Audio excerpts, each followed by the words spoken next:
반갑습니다. 김영윤TV입니다. 8월 7일 두 번째 영상인데요.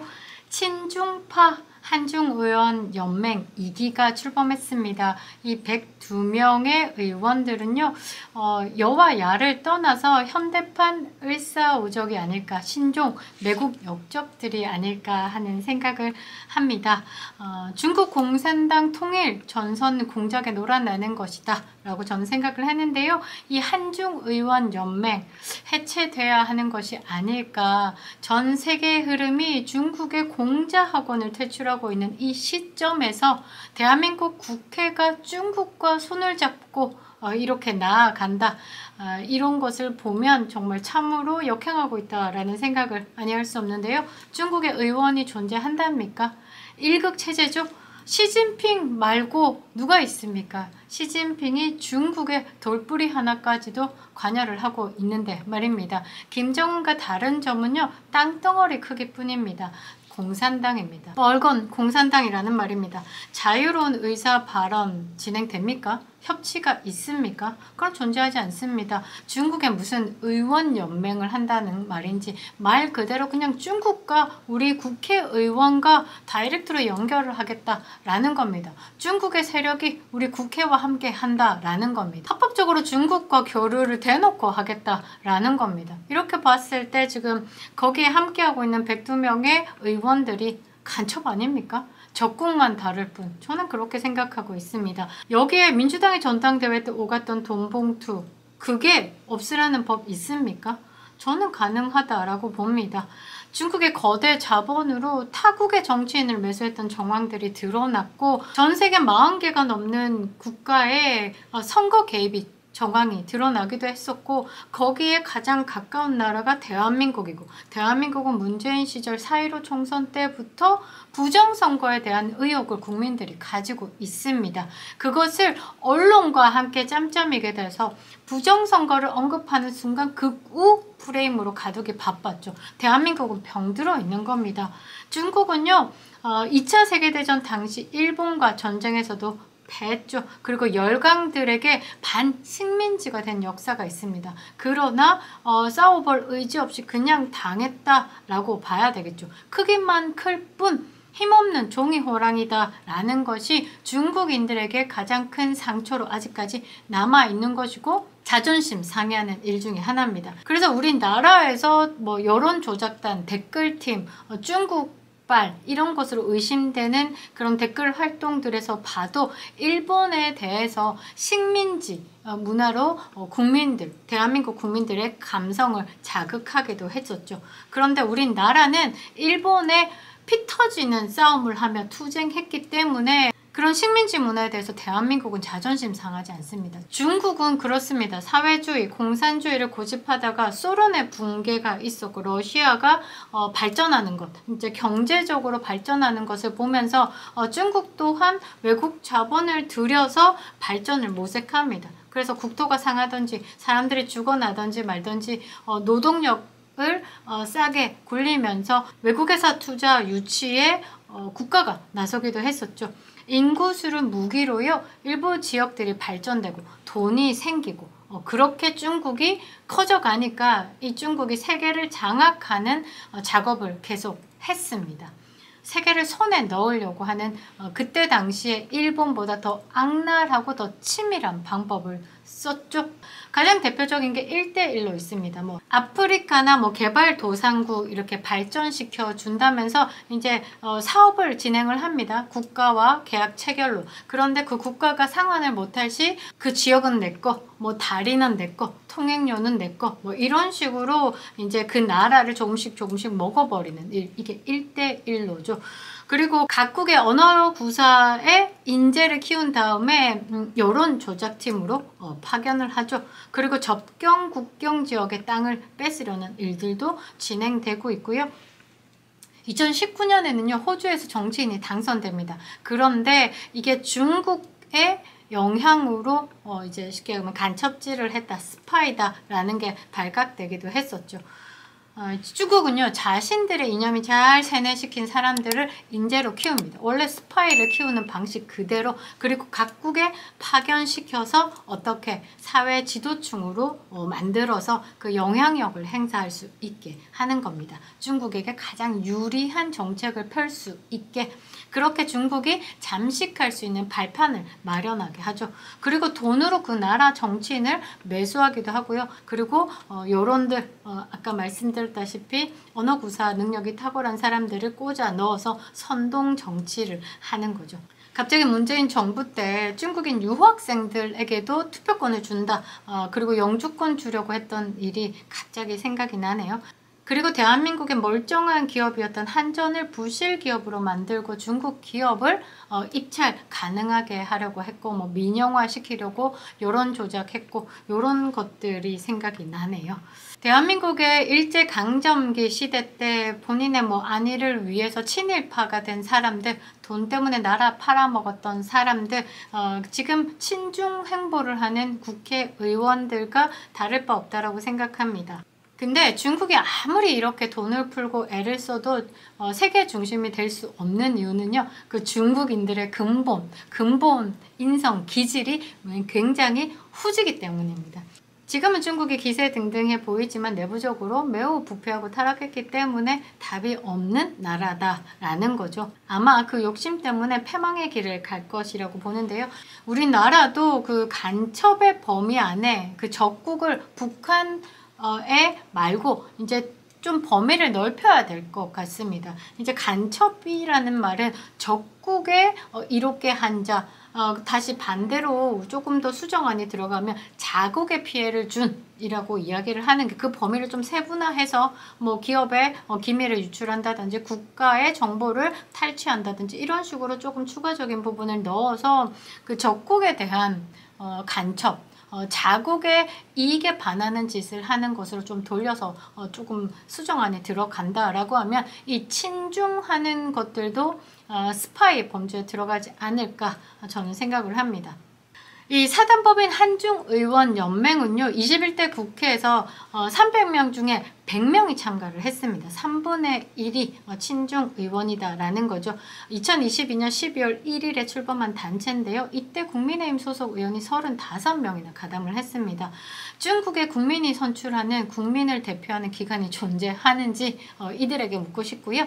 전국민인민대표회의는 국민이 아니라 공산당이 지명하는 그 자가 위원이 되고, 그 위원이 국민을 대표하는 것이 아니라 공산당의 지령대로 움직여서 국민에게 이제 전파를 하죠. 그냥 거수기 정도로 생각하면 되는 건데, 그런 중국 공산당과 연맹을 맺어서 뭘 하겠다라는지, 이거는 김정은 뒤에서 이제 눈물 흘리고 막 박수치는 그 공산당하고 딱히 다를 거 없습니다. 50보, 100보입니다.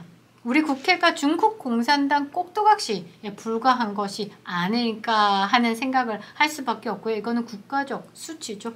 그리고 한미 동맹에 대한 배신이라고 저는 보고 있습니다. 대한민국의 문재인 정권 이후에 간첩들이 숨어 댕기지를 않고 대놓고 공작질을 했죠. 가장 대표적인 게 최재형 목사 참칭인이 아닐까 합니다. 손목에 몰카 만들어 놓고 본인은 언더커버라고 이야기를 하면서 명품백을 두고 공작을 시도했고요. 그리고 탄핵 공작 시나리오까지 들통이 났고요. 이 사람은 북한을 왕래하면서 리설주와 사진을 찍는 사람입니다. 이런 사람이 대놓고 공작질을 하고 있는 건 대한민국 법이 약한 것이죠. 간첩들 척결하는 국정원 기능을 박살냈기 때문입니다. 누가? 문재인이. 그리고 국정원의 국정원장이 박지원 현 의원입니다. 이 한중의원 연맹의 회장이 김태년 민주당이고요. 부회장이 김성원 국힘의원입니다. 그때 폭우가 집중되어서 수해가 심각해서 동작구 사당동에 모여서 봉사활동할 때 솔직히 비 좀 왔으면 좋겠다, 사진 좀 잘 나오게 라는 미친 발언을 해서 논란이 일기도 했던 사람이고요. 사무총장에는 홍기원, 다 민주당입니다. 민주당. 이사에는 김태호 의원은 차기 대권주자로도 거론이 되기도 하는데요. 21대 국회의원 상임위 출석률 조사한 결과 26.5%로 결석률 1위였습니다. 이재명이나 비슷하네요. 그리고 김건 국힘의 의원 초선인데요. 이분은 윤석열 정권 초반에 한반도 평화 교섭본부장과 북핵 외교기획단장을 역임한 35년 외교통입니다. 이럴수록 더 부패할 수 있다라는 생각을 하는데요. 일단은 중국 공산당 통일 전선 공작에 함께하고 있는 것, 이것은 민족 역사를 말살하는 행위다라고 저는 보고 있습니다. 그리고요, 대한민국은 중국 공산당의 두 번째 침략에 지금 맞서 싸우고 있는 중입니다. 네이버 댓글 부대에 짱깨들이 많다라는 말을 하죠. 그리고 그때 아까 말씀드렸다시피 40개 국가의 선거에 직간접적으로 개입한 정황이 드러나서 CIA 보고서에도 있습니다.